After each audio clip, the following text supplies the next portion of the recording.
जी, अब बिजली विभाग चितरंगी में आए हैं, क्या कुछ कारण है? किस शिकायत को लेकर आप यहाँ पर उपस्थित हुए हैं? कारण ये है कि हमारे सब स्टेशन बीछी में अनुराग सिंह चंदेल के द्वारा फर्जी दस्तावेज लगा करके नौकरी प्राप्त की गई है, जिसके संबंध में मेरे द्वारा 181 भी किया गया है। किस पोस्ट पर वो पदस्थ हैं? सब स्टेशन इंचार्ज पे हैं, ऑपरेटर पद पे हैं, जिसमें आईटीआई डिग्री ज़रूरी है। बिना आईटीआई डिग्री के संभव नहीं है। अच्छा, भर्ती प्रक्रिया में ही मांगा गया था ITI? अनिवार्य है। अच्छा, उसके बावजूद उन्होंने आईटीआई की नहीं थी।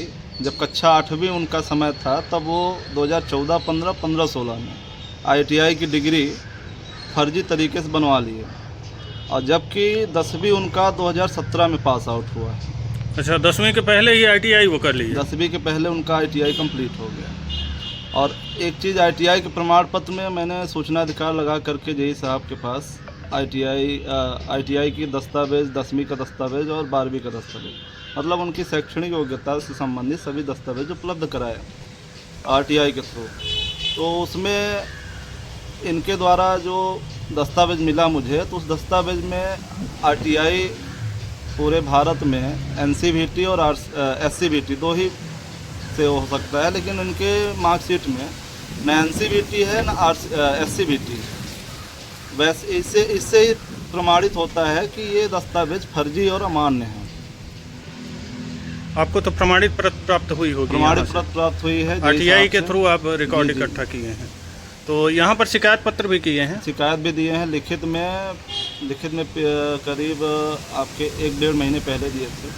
अच्छा, और सीएम हेल्पलाइन भी हुई? सीएम हेल्पलाइन भी चालू है। क्या कुछ कार्यवाही हुई आज तक?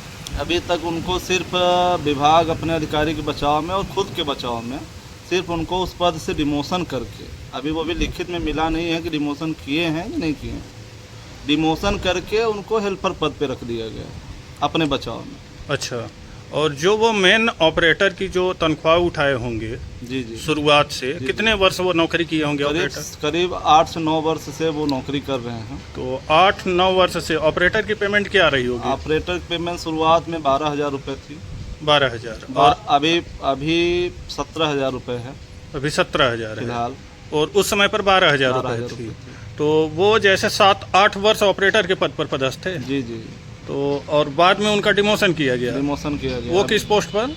हेल्पर पद। हेल्पर। और हेल्पर की पेमेंट क्या है? 11,000 रुपये। 11,000। तो उन्होंने जो ये 4-6 हज़ार रुपये का गोलमाल किया है 7-8 वर्ष तक लगातार, तो उस संबंध में क्या आपकी अधिकारियों से बात हुई? क्या बात हुई, लेकिन जेई साहब का कहना है कि मेरे अंडर में इनके खिलाफ कोई कार्रवाई संभव नहीं है, ये वरिष्ठ अधिकारी ही इस पे कार्रवाई कर सकते हैं, और वरिष्ठ अधिकारी कोई कार्रवाई अभी तक किए नहीं। अच्छा, आपकी जो सीएम हेल्पलाइन है वो किस लेवल तक पहुंच गई है और कितने महीने हो गए किए आपको?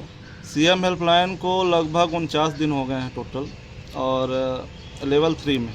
लेवल 3 मतलब कौन से अधिकारी के पास जाती होगी? लेवल 3 यानी कि आपके उप संचालक के पास होगी, मतलब A से ऊपर? D से ऊपर। D से ऊपर पहुंच गई है, और आज तक कुछ भी कार्रवाई नहीं? कोई कार्रवाई नहीं। अभी शिकायत लेवल 3 में संभागीय अधिकारी के पास होगी। अगला कदम क्या होगा? जैसे ये आप लोग नहीं सुनवाई कर रहे हैं अधिकारी लोग, और इस तरह से मतलब गलत पैसे का उन्होंने लाभ लिया है, फर्जी डिग्री लगाई है। बड़ी बात तो वही है कि फर्जी डिग्री लगाकर उन्होंने लाभ ली। तो फर्जी डिग्री के संबंध में आज तक अभी तक कुछ भी कार्रवाई नहीं हुई। आपका क्या अगला कदम होगा? फर्जी डिग्री के संबंध में इनकी कोई कार्रवाई जब नहीं हुई, तो मेरे द्वारा बगदरा चौकी में लिखित में FIR के लिए आवेदन पत्र दिया गया, और जांच के लिए भी। और इसके बाद उसके रिसीविंग के बाद हमने लोकायुक्त में कल स्पीड पोस्ट किया है कि लोकायुक्त के द्वारा इनकी जांच की जाए और FIR दर्ज किया जाए। अगर यहाँ से कार्रवाई नहीं होती तो 156 CRPC के तहत मैं इस्तगासा डालूँगा कोर्ट में। करीब 10 दिन बाद, ये सभी पावती होने के बाद अगर कोई कार्रवाई नहीं होती है तो मैं न्यायालय में जाऊँगा। चलिए धन्यवाद।